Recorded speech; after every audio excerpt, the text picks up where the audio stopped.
Paz do Senhor Jesus Cristo, preciosos queridos irmãos, uma linda segunda-feira aqui em Curitiba, dia 6 de junho de 2022. A minha Bíblia está aqui aberta em Salmo 19, uma palavra que me chamou a atenção. Há vários dias eu tenho meditado muito nisto, muito. Quero compartilhar com os irmãos, eu creio que é revolucionário. Olha só o que diz aqui. Também da soberba guarda o teu servo, para que não se assenhoreie de mim. Então serei sincero, e ficarei limpo de grande transgressão.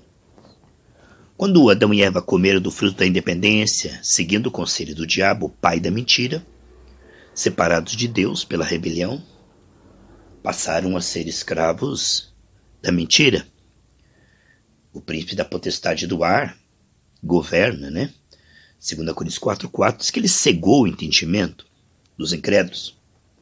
A Bíblia chega a dizer que todos nós andávamos, até que fomos salvos, retirados das trevas para a luz. Aqui em Efésios, no capítulo 2, diz que todos nós andávamos nos desejos da nossa carne, fazendo a vontade da carne e dos pensamentos, e éramos por natureza filhos da ira. Aí no versículo 4, a grande escapada, Mas Deus, que é riquíssimo em misericórdia, pelo seu muito amor, com que nos amou, estando nós ainda mortos em nossas ofensas, nos vivificou juntamente com Cristo, pela graça sois salvos. Amados, esse ressuscitar e entrar na dimensão da luz, nosso Espírito já fez, 2 Coríntios 5,17 diz que tudo se fez novo, 2 Coríntios 5,21 diz que nós somos justiça de Deus. 2 Coríntios capítulo 3, do 5 ao 7 diz que nós agora recebemos a capacidade, de sermos ministros do Espírito. 2 Pedro, capítulo 1, do versículo 2 ao 4, fala que nós recebemos uma natureza divina e através dela já escapamos. Então, espiritualmente, nós somos a luz do mundo. Aleluia! Mas eu quero falar a questão da alma. Quando a Bíblia diz que todos pecaram e carecem da glória de Deus, então falamos uma transição, onde o homem nasce na mentira. O pai da mentira governa o mundo inteiro. Só Deus é lúcido, e a Bíblia diz: conhecereis a verdade vos libertará. E como a verdade é uma pessoa, esse relacionamento ele é progressivo. Quando você é dedicado, e é raro, irmãos, vamos dizer que essa dedicação para renovar a sua mente, para que ela saia da frequência da mentira para a verdade, é para poucos, só para águias, O crente mono-religioso não rompe isso. Ele ainda fica na esfera do engano.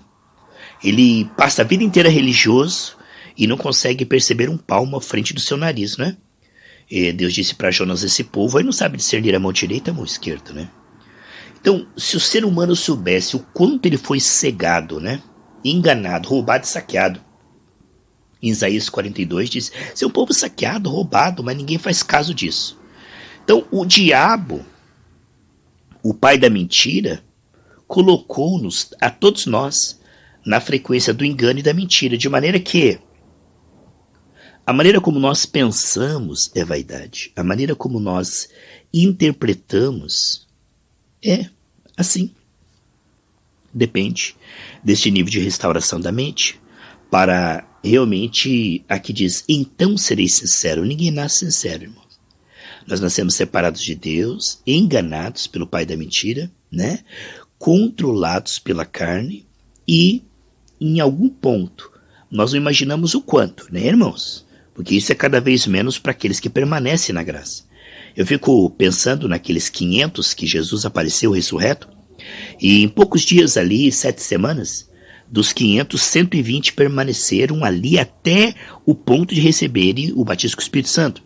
Então eu fico pensando assim, irmãos, nós estamos aí perseverando dia a dia, tá para vir algo tão bom, tão maravilhoso, Eis que faço nos vossos dias algo tão tremendo, que não crereis quando for contado, Quem foi que gerou esses, Então Deus está fazendo algo assim, tremendo, como fez com Elias, que estava escondido naqueles 3 anos e meio de seca. Olha só, essa geração santa, essa nação celestial, esse povo escolhido, temente, que está passando por essa transição, pela porta estreita, sem se escandalizar, sem preguiça, mundanismo, sem fanatismo, mas no passo da graça, veja bem, renovando a sua mente, como aquele 500 que no funil ali chegou a 120, mas teve um final feliz. Meu Deus, algo tremendo Deus tem para aqueles que perseverarem. O inimigo tem conseguido tirar bastante pessoas das fileiras e matado a muitos, enganado outros. Sabe, a Bíblia diz que a semente semeada no meio dos espinhos, não é? Sufocam a semente e as demais ambições e ele acaba não germinando. Mas a terra boa, vamos lá. Aí ele diz, então serei sincero. Você está vendo? Irmãos, à medida em que nós vamos, sabe, nessa batalha espiritual tremenda contra a carne em consagração, oração, jejum, de todo o coração, né? Jeremias 29:13 diz, buscar-me-eis e me achareis quando me buscar de todo o coração. Essa transição da mentira para a verdade, do engano para a sinceridade. Ela é tão benéfica, ela traz tantos benefícios, que se as pessoas soubessem que há um tesouro escondido naquele campo, venderia tudo e compraria aquele campo. Mas porque o homem está caído e ele não consegue interpretar o valor da graça trabalhando diariamente no coração. Então essa falta de disciplina, esse descaso, essa inconstância, faz com que eles não escapem da esfera do engano e continuem ainda sendo cegados pelo inimigo, vendo a vida que o Senhor tem para nós, transbordante, sendo apenas uma história, né? Uma informação. A Bíblia diz que nós vamos experimentar depois que renovarmos a mente, quer dizer, do lado de lá. Então nós nascemos do lado de cá, cegos, pobre, nu, miserável, e do lado de lá tem uma vida transbordante a ser revelada. Lá em 1 Coríntios capítulo 2, do 9 em diante, fala que o Espírito Santo foi dado, né, para abrir os nossos olhos. Aquilo que os olhos humanos não viram por causa da queda, os ouvidos não ouviram, não subiu ao coração, é o que Deus tem preparado para aqueles que o amam. Então, nós podemos ver claramente, quando Paulo começa a tratar a questão de doutrina, em Romanos capítulo 1, que ele fala que o desprezo a Deus, o descaso a Deus, colocar Deus em segundo lugar, né? Eu também sou evangélico, eu também amo Jesus.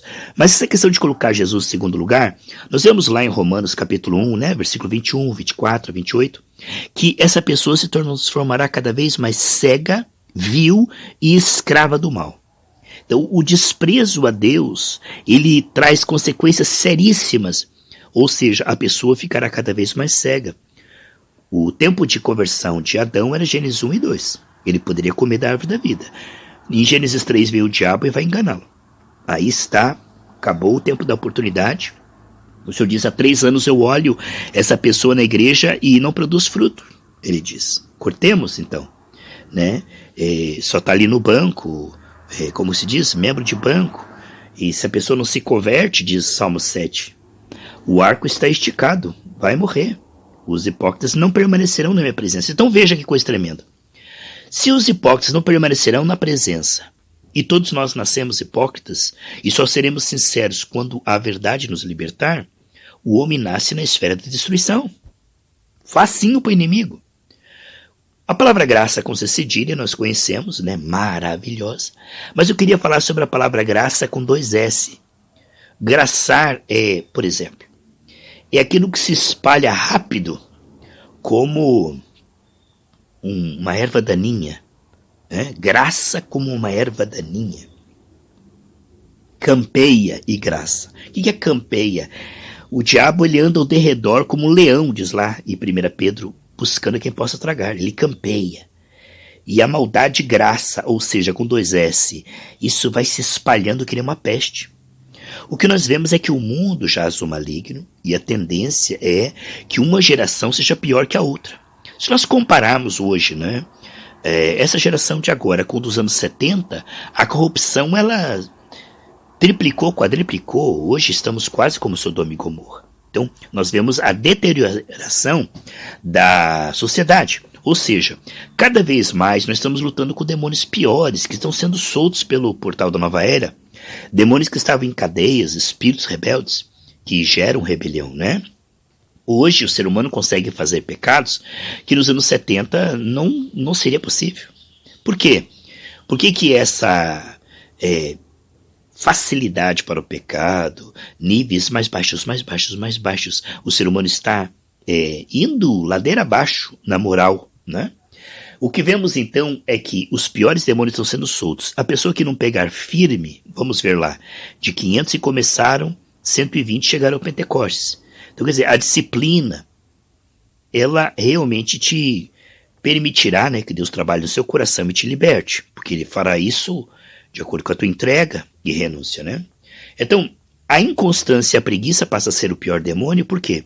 Porque o homem não vai romper com o véu da carne e ele vai ser arrastado pelos piores demônios.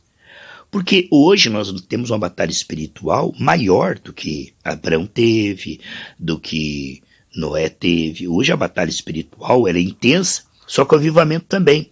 Então, a igreja de Laodiceia, nós temos ali duas igrejas, no final do Apocalipse, a sexta e a sétima igreja, fala da igreja de Filadélfia e Laodiceia. Enquanto a Laodiceia ela se torna morna, mundana, religiosa, só tem nome de cristão, mas não tem vida nem virtude pela hipocrisia, a igreja de Filadélfia é um grande avivamento. Então, antes do arrebatamento, terá um avivamento no remanescente, não na igreja formal religiosa que estará descambando para aprovar cada vez mais coisas que são pecaminosas e que antigamente a igreja não faria. Hoje está sendo liberado quase que tudo que é mundanismo e pecado já deixou de ser pecado, né? Proibido proibir. Então o que nós vemos, preciosos irmãos, é que o crente morno, ele tem que lutar com demônios agora piores do que antes. Então se a unção ela é necessária, ela é muito necessária. Porque Romanos 5,20 diz que onde abundou o pecado, superabundou a graça, e como o pecado ele está aumentando, a unção também. Portanto, aqueles que estão buscando a unção ficarão de pé para a vinda do Senhor Jesus. Os demais caem. Lá em Ezequiel, capítulo 9, diz, marca na testa aqueles que gemem e suspiram. Aos demais morrerão todos. E o que vemos hoje, irmãos, é dois tipos de cristão. Os que estão avivando e os que estão morrendo. Você pode notar? Hoje, irmãos, os cristãos estão ou avivando ou morrendo. É um momento decisivo, é um momento assim tremendo que está acontecendo na igreja do Senhor. E quando a gente fala, então serei sincero, nós vemos lá em 2 Tessalonicenses capítulo 2, do 10 ao 12, Deus diz, eu deixarei que eles sejam enganados pelos seus corações, eu entregarei os seus corações e permitirei que eles creiam na mentira. Então, irmãos, muitas vezes já aconteceu com você, e nós sabemos que é assim. A gente consegue ver a falha dos outros, mas não consegue ver a nossa, né? Tem coisas que as pessoas olham e veem em nós que nós não vemos. Eles dizem, mas como é que essa pessoa não está vendo isso? Entendeu? Você está vendo como o ser humano nasce caído? E a restauração, mesmo em andamento, eu e você somos hiper, ultra, mega precários e precisamos ter paciência e misericórdia uns com os outros, perdão. Por quê? Irmãos, quantas vezes eu vi em muitas pessoas coisas tão óbvias, coisas assim tão... Eu digo, como que essa pessoa não está vendo que ela está enganada? Mas como que essa pessoa não está vendo? E ela não conseguia ver. Pessoas sinceras, mas nem tantos. Por quê? Porque nós estamos sendo sinceros cada vez mais. Aqui diz, então serei sincero. Portanto, quando nós estamos falando aqui dessa série Finalmente Sincero, estamos falando que isto é resgatado, restituído aos poucos, saindo da hipocrisia para a sinceridade. Só Deus é lúcido. O fato de você nos voltarmos para a luz, para a verdade, fará com que sejamos sinceros. O que acontece com o sincero? Ele consegue interpretar os fatos na verdade. Por exemplo, se eu me volto para a verdade, com unhas e dentes, né? Oração, jejum, súplica, meditação na palavra, como o pastor Ricardo pregou ontem, né? Se eu me volto para a verdade e a verdade me sara, o que acontece, meus irmãos? Eu sou sincero. Quando eu sou sincero, eu consigo interpretar as circunstâncias com verdade. A verdade que eu busco vai me honrar como? Como uma ótica. Aqueles que são sinceros conseguem discernir Deus maior do que as lutas. Deus se mostra forte para aquele cujo coração está inteiro nele. Os olhos do Senhor passam por toda a terra, 1 Crônicas 16, 9, é isso? Quero ver aqui. Para se mostrar forte. Então quer dizer, desde a queda, o homem se vê separado de Deus, né? Cheio de traumas, né? O homem se vê fraco, limitado. Eu não consigo, porque nós somos feitos um pouco melhor que os anjos, né? Cheio de complexos e traumas. O homem ele sente que ele porque ele foi feito um pouco menor que os anjos, em desvantagem. Então ele olha, 2 Crônicas 16, 9, né? Ele olha as circunstâncias como maior que ele, e é mesmo. Ele olha a questão financeira, saúde, entendeu? Ele olha para para aquilo que o inimigo colocou, aquelas fortalezas, ele vê que ele não dá conta. Isso é verdade, porque nós somos feitos pouco menor que os anjos. Quando a gente começa a sair da frequência do engano, começa a se agarrar à verdade cria uma ótica, que Deus é maior que isto. Nós começamos a recobrar a lucidez pelo sentido. Nós conseguimos ver Deus. O que é a fé lá em Hebreus 11:6? Que Deus existe e que Ele nos dá coisas boas quando nós oramos. Foi o que o pastor Riclaro pregou ontem, né? Essa capacidade de crer, dizer e não duvidar no seu coração, Marcos 11, 23, 24, é o milagre que a graça quer produzir no seu e no meu coração. Veja bem, à medida que a graça vai libertando o nosso coração, né?